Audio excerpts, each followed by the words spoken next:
خوش آمدید۔ کبھی سوچا ہے کہ ایک سرکاری میمو جو دہلی کے کسی دفتر میں تیار ہوتا ہے وہ آخر کیسے لاکھوں اسکولی بچوں کی ایک ملک بھر کی تحریک بن جاتا ہے؟ چلیں آج اسی کمال کے سفر کو دیکھتے ہیں۔ تو سوال یہی ہے جو ہمیں اس پورے تجزیے میں گائیڈ کرے گا۔ آخر ایک سادہ سی ہدایت کاغذ سے نکل کر حقیقت کا روپ کیسے دھارتی ہے؟ آئیے اس راز سے پردہ اٹھاتے ہیں۔ اچھا، اس سوال کا جواب ڈھونڈنے کے لیے پہلے تھوڑا پیچھے ہٹتے ہیں اور پوری بڑی تصویر کو دیکھتے ہیں کہ آخر یہ ہے کیا چیز۔ تو یہ سوچھتا پکھواڑا آخر ہے کیا؟ دیکھیں، یہ 15 دن کا ایک تہوار ہے جسے ہم صفائی کا پندرواڑا بھی کہہ سکتے ہیں۔ اس کے پیچھے جو اصل سوچ ہے وہ یہ ہے کہ صفائی صرف ایک کام نہ رہے بلکہ ایک عادت بن جائے، ہماری سوچ کا حصہ بن جائے۔ اور ہاں، یہ کوئی ایک سال کی بات نہیں ہے، یہ سلسلہ 2016 میں شروع ہوا تھا اور ہر سال یہ اور بھی بڑا ہوتا گیا۔ یہ ایک ایسی عوامی تحریک بن گئی ہے جو رکنے کا نام ہی نہیں لے رہی۔ اور ذرا سوچیں، 2025 میں یہ اپنی 10ویں سالگرہ منائے گی، پوری ایک دہائی کی مسلسل کوشش۔ اور جب ہم عوامی تحریک کہتے ہیں تو اس کا مطلب بھی سمجھیں۔ تصور کریں، ہر سال لاکھوں طلباء، ان کے اساتذہ اور ان کے والدین سب ایک ساتھ مل کر اس ایک مقصد کے لیے کام کرتے ہیں۔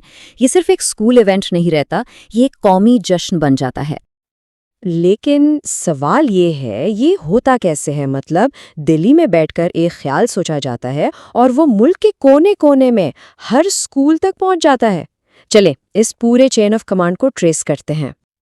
تو دیکھیں، سب کی شروعات ہوتی ہے یہاں سے، نئی دلی میں وزارت تعلیم سے جاری ہونے والے ایک سرکاری حکم نامے سے۔ یہی وہ پہلی چنگاری ہے جو پورے ملک میں ایک شعلہ روشن کرتی ہے۔ اچھا، یہاں ایک بہت ہی دلچسپ چیز ہو رہی ہے۔ قومی منصوبہ تو سپٹمبر کا ہے، لیکن تلنگانہ اسے اکتوبر میں منعقد کر رہا ہے۔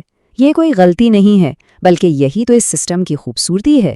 یہ دکھاتا ہے کہ ایک قومی پالیسی کتنی لچکدار ہو سکتی ہے اور مقامی حالات جیسے امتحانات کے شیڈول کے مطابق خود کو کیسے ڈھال سکتی ہے۔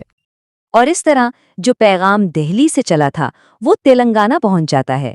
یہاں ڈائریکٹر آف اسکول ایجوکیشن اسے ایک مقامی حکم نامے میں بدل دیتے ہیں تاکہ ریاست کے ہر اسکول تک یہ بات بالکل صاف اور واضح طور پر پہنچ جائے۔ تو ہدایات تو پہنچ گئیں، لیکن کلاس رومز اور اسکول کے میدانوں میں ان 2 ہفتوں کے دوران اصل میں ہوتا کیا ہے؟ اب چلتے ہیں اصل ایکشن کی طرف۔ دیکھیں، یہ صرف جھاڑو اٹھانے کے بارے میں نہیں ہے، یہ دماغ کو متحرک کرنے کے بارے میں بھی ہے۔ طلبہ مضامین لکھتے ہیں، پینٹنگز بناتے ہیں اور ماڈل تیار کرتے ہیں۔ اس طرح صفائی کا پیغام صرف ایک کام نہیں رہتا، بلکہ ایک تخلیقی اظہار بن جاتا ہے جو انہیں ہمیشہ یاد رہتا ہے۔ اور تخلیقی کام کے ساتھ ساتھ بالکل عملی قدم بھی اٹھائے جاتے ہیں۔ طلباء صفائی کا حلف لیتے ہیں اور اسکول مل کر سنگل یوز پلاسٹک پر پابندی جیسے بڑے فیصلے کرتے ہیں۔ یہ صرف باتیں نہیں ہیں، یہ ہے اصل تبدیلی۔ چلیں اب اور بھی تفصیل میں جاتے ہیں۔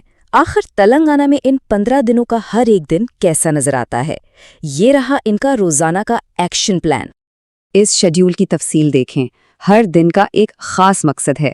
پہلے دن حلف سے شروعات ہوتی ہے، بیچ میں ہاتھ دھونے اور گرین سکول جیسے دن آتے ہیں، اور آخر میں کامیابیوں کا جشن منایا جاتا ہے۔ یہ ایک مکمل سوچا سمجھا منصوبہ ہے جہاں کچھ بھی اتفاق پر نہیں چھوڑا گیا۔ تو 15 دن کی سرگرمیاں ختم ہو گئیں، لیکن کہانی یہاں ختم نہیں ہوتی۔ اب آتا ہے سب سے اہم حصہ، یہ کیسے یقینی بنایا جائے کہ اس سب کا کوئی اثر بھی ہوا۔ آئیے اس فیڈ بیک لوپ کو دیکھتے ہیں۔ دیکھیں، یہاں احتساب یعنی اکاؤنٹیبلٹی سب سے ضروری ہے۔ اسکولوں کو کیا کرنا ہے؟ ہر سرگرمی کی تصاویر اور ویڈیوز لینی ہیں اور انہیں ایک on line system per upload کر دینا ہے۔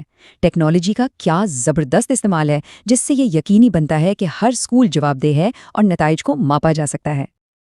اور آخر میں سب سے بڑا مقصد، یہ صرف 15 دن کی صفائی مہم نہیں ہے، یہ کوشش ہے زندگی بھر کی عادت بنانے کی۔